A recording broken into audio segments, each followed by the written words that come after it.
सभी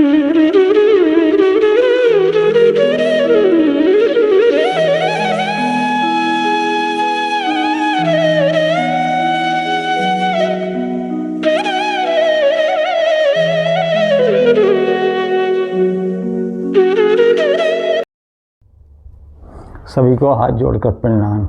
वैदिक ज्योतिष पीठ में मैं आपका स्वागत करता हूँ।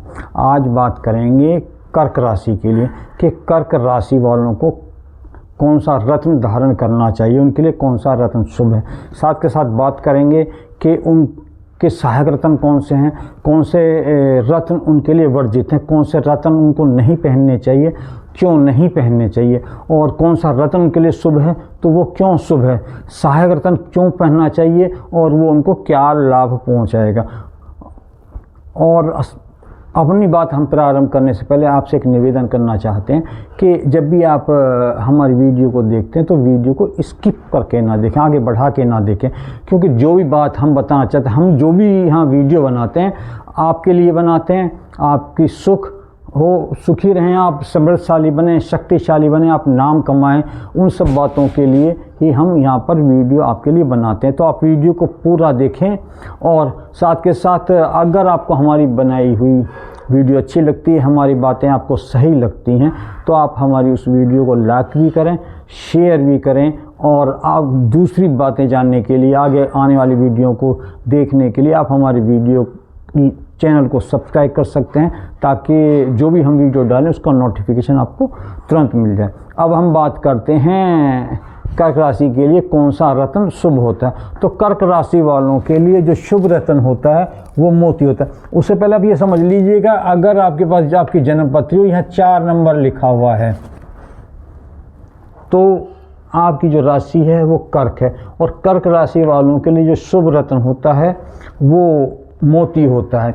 मोती जो धारण किया जाता है, क्योंकि आपका जो लग्नेश है वो चंद्रमा है, और लगन जो होती है अगर वो स्ट्रॉन्ग है तो आपको वो सुख भी देगी, समृद्धि भी देगी, आपको बलवान भी बनाएगी, आपको रूपवान भी बनाएगी। क्योंकि जो लगन होती है वो एक तो आयु का प्रतीक होता है, आपकी आयु स्ट्रांग होती है। एक जितने भी योग कुंडली के अंदर बनते हैं, अगर लगन स्ट्रांग है तो उन सभी योगों का लाभ मिलता है, और लगन अगर स्ट्रांग नहीं है तो जितने भी योग बन रहे हैं वो पूरा फल देने में असमर्थ हो जाते हैं। तो कर्क राशि वालों के लिए या कर्क लगन वालों के लिए जो मोती पहना जाता है वो उनकी लगन को स्ट्रांग करने के लिए पहना जाता है। और जो चंद्रमा होता है वो मन का विकारक होता है। अगर मन सही है, आपका मन स्ट्रांग है, क्योंकि मन जो योजनाएं बनाने होती हैं, आपको अपना जो प्लानिंग करनी होती है, वो बाकी सारी चीज़ जो होती है वो मन के ऊपर निर्धारित करते हैं कि मन अगर आपका सही है तो आप सारे कार्य अच्छे प्रकार से कर सकते हैं। तो आपको मोती रत्न वो धारण करना चाहिए, पहनना चाहिए। अब किस धातु में पहनेंगे? मोती के लिए चांदी निर्धारित धातु है, तो मोती को हमेशा चांदी में ही पहनना चाहिए। अब कितने वजन का आपको पहनना चाहिए? तो कम से कम 8 रत्ती से लेकर 10 रत्ती तक का मोती आपको लेना चाहिए। और मोती की जो क्वालिटी वो अच्छी होनी चाहिए।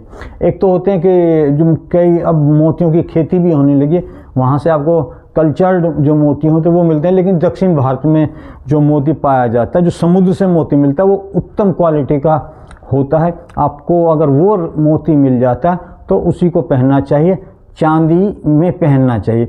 अब बात करते हैं कि सहायक रत्न कौन सा है जो मोती के साथ पहना जा सकता है। तो आज आप जैसे आपकी जो राशि है ये कर्क है, और कर्क राशि के लिए पंचमेश का और आपके कर्म भाव का स्वामी मंगल है, और मंगल कर्क राशि वालों के लिए जो होता है वो योग कारक होता है। तो और मंगल का जो रत्न है वो मूंगा है, तो आप मूंगा धारण कर सकते हैं। जब आप मूंगा धारण करते हैं तो मूंगा आपके लिए क्या लाभ पहुंचाएगा?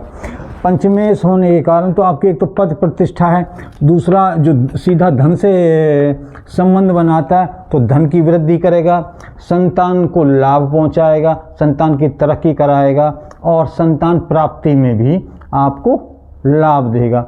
और अगर दूसरा होता है कि आपका जो कर्म भाव का स्वामी भी मंगल है, तो जब आप मंगल पहनेंगे, जैसे कोई गवर्नमेंट के लिए जैसे PCH की तैयारी कर रहा है, AC करा रहा है, पुलिस की करा रहा है, फोर्स की तैयारी कर रहे हैं, या जो आपका कार्य है उसमें आपको लाभ देगा। साथ के साथ जो भी आप व्यापार करें, यानी कैरियर में और आपके व्यापार में, बिजनेस में, दोनों में आपको लाभ देगा मूंगा।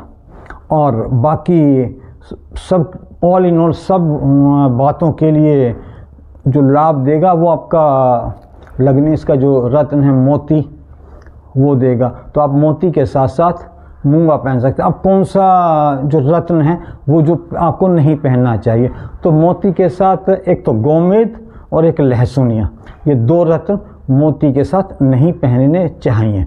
दोनों विरुद्धाभास है, क्योंकि जो गोमेद है वो राहु का है, और जो लहसुनिया यानी कैट साइज है वो केतु का है, और दोनों चंद्रमा के शत्रु हैं। इसलिए गोमेद को और लहसुनिया को मोती के साथ धारण नहीं करना चाहिए। और कौन सा रत्न आप ऐसा है जो आप धारण नहीं कर सकते हैं, कि जैसे कर्क लगन है, ये चर लगन है, और चर लगन में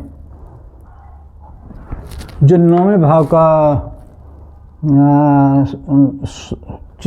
11वें भाव का जो स्वामी होता है वो बाधक होता है, यानी यहाँ पर शुक्र बाधक है, और शुक्र का जो रत्न है वो हीरा है। तो वो आप 11वें भाव का जो रत्न है उसको धारण नहीं करना, यानी आप हीरा धारण नहीं करना चाहिए, कि नहीं तो वो आपको लाभ के स्थान पर हानि ही पहुंचाएगा। उसके साथ साथ आप कौन सा और कौन ना पहने, आप सप्तमेश और अष्टमेश यानी कि नीलम, उसको भी नहीं पहनना चाहिए, उससे को पहनने से भी बचना चाहिए। कई बार क्या होता है कि कोई रत्न बेचने वाला आता है, कई बार हमारे मित्र हमें सलाह देते हैं कि ये पहन लो, मुझे लाभ हुआ है, तुम्हें भी हो जाएगा, पर ऐसा नहीं होता है। सब राशियों के लिए अलग अलग रत्न निर्धारित हैं, और विशेष राशि वालों के लिए विशेष रत्न ही लाभदायक होते हैं। इसलिए जब भी आप कोई रत्न धारण करें तो आपको ज्योतिषी से सलाह लेकर के, परामर्श लेकर के ही पहनना चाहिए। अब बात आती है कि उसको कैसे धारण किया जाना चाहिए, तो उसके लिए तरीका ये है कि आप उस रत्न को, चाहे ब्रेसलेट है, चाहे मोती, चाहे आपका अंगूठी है, और चाहे आपका लॉकेट है, उसको पहले आप गंगा जल में धोएंगे, उसके बाद कच्चे दूध में धोएंगे, और उसके बाद में फिर पुनः गंगा जल में धोएंगे। उसको दीपक दिखाएंगे और धूप बत्ती या अगरबत्ती दिखाएंगे, और साथ में जो मंत्र होता है चंद्रमा का, उसकी 108 बार यानी एक माला करेंगे, ओम श्राम श्रीम श्रोम सह चंद्रमा से नमः। इस मंत्र को करने के बाद में आप सोमवार के दिन मोती को धारण कर सकते हैं, पहन सकते हैं। आपको जब उसे धारण करेंगे तो आपको उसको पूरा का पूरा लाभ मिलेगा। जो बातें मैंने आपको बताई हैं वो सब आपको लाभ देंगी। धारण करके देखिए और उसका लाभ उठाइएगा। हम अब जो हम बात बताना चाहते हैं आप समझ पाए होंगे, फिर भी आपका कोई प्रश्न रह जाता है, कोई चीज़ समझ में नहीं आती है, तो आप हमें अपना प्रश्न कमेंट बॉक्स में लिखिएगा, हम आपके प्रश्न का उत्तर देने का प्रयास करेंगे।